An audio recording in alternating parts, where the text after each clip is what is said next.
The concept of the Kenpachi is perhaps one of the most interesting phenomena of the Soul Society. They are monstrous Shinigami with enormous levels of spiritual energy and the power to completely change the tides of battle. To some Shinigami, losing a Kenpachi can be the equivalent of losing a war. But how do the 5 known Kenpachi compare to each other in a battle of strength?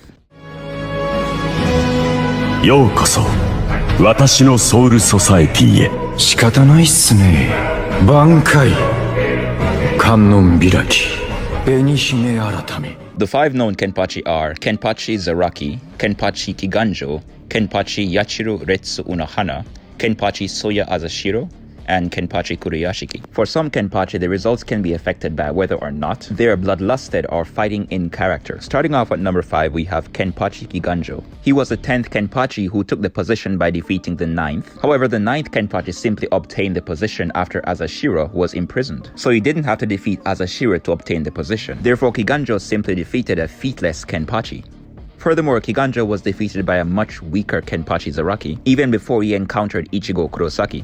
The placements for numbers 4 and 3 is a clash between 2 candidates, as the outcome greatly depends on the venue of the battle and their mindset. It is between Soya Azashiro and Kenpachi Kuriyashiki. Throughout the majority of the Spirits Are Forever With You novel, Azashiro's Bankai was already fused with the Seirete. His terrifying Bankai Urozakuro allows him to merge and fuse with his surroundings, including the ground, the air, and even reishi particles. As for Kuriyashiki, his main factor in this battle is his Bankai, which summons a massive jaw from the ground the size of several spirit miles, which then consumes everything in that space besides Kuriyashiki himself. A forbidden Bankai which even Kuriyashiki could not control, which was then banned by Central 46. When they fought in the Rukongai away from the Seirete, Soya confessed that if Kuriyashiki was not concerned about his subordinates and used Bankai from the start, he would have won the fight. So a bloodlusted battle would go to Kuriyashiki, but in character in that location, Azashiro won. However, if they had fought in the Seirete, where Azashiro was fused with the entire country, he would still have the advantage in character, but even if Kuriyashiki uses Bankai which covered several spirit miles, since Seirete is way more massive than several spirit miles, it would only destroy a portion of Azashiro, and Soya would more than likely be able to counterattack with his remaining body, as Kuriyashiki wouldn't be able to use his Bankai or Shikai again for another 6 months. Furthermore, there were also multiple narrative statements, and even from Kuriyashiki himself, which described Azashiro as a stronger Kenpachi.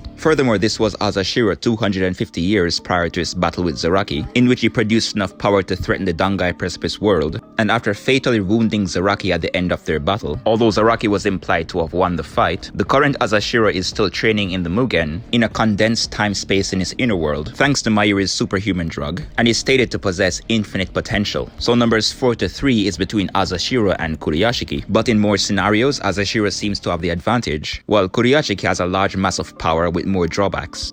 And as explained in the Genryusai vs Squad Zero video, Kuriyashiki more than likely rivals some Squad Zero members prior to the release of their true power. This is accompanied by the recurring implication that Soya is simply stronger. Now, of course, number 2 goes to Yachiru Unohana, the first Kenpachi. Zaraki became even stronger after his clash with Azashiro, which is consistent with his lore and by his own admission, only to be viewed as completely pathetic and powerless by Unohana, and fragile from Royd's perspective. And using her own spirit energy, she continuously defeated and healed this same Kenpachi, which puts a significant gap between her and Azashiro, even before the activation of her Bankai Minazuki. Unohana was also present when Azashiro's abilities were being discussed, and with maxed out intelligence and Reiatsu manipulation, she would more than likely find a counter to Azashiro's powers, and she would have already known how Azashiro was able to defeat Kuriyashiki. The reishi which Azashiro fuses with can be burned and crushed by stronger Reiatsu, a feat which Zaraki could perform prior to his battle with Unohana. She can also reinforce or heal her internal organs as she's a master of Kaido. Additionally, Unohana's Bankai functions like her own domain expansion and would suppress Azashiro's reishi. Her aura essentially covers and dominates the entire space. A reishi tug-of-war in a space dominated by a stronger opponent. And again, Unohana already has prior knowledge on Azashiro's ability, and despite being overall weaker, she still possessed enough power to consistently rival a Kid Kenpachi. This was made very clear multiple times. Therefore, factoring her prior knowledge, experience of over 1,000 years, vast wisdom and intelligence, and significantly greater power, Yachiru ranks at number 2. Furthermore, Unohana kept an eye on all of the Kenpachi that came along, as she considers this her sole duty and purpose in life, so she would have more than likely assessed their strength prior. And of course, number 1 goes to Kenpachi Zaraki, who was already stronger than Unohana in base, and after acquiring a power which rivaled but was superior to Unohana's, he achieved Shikai and then Bankai, before growing even stronger in the Kanfiri-owned world novels.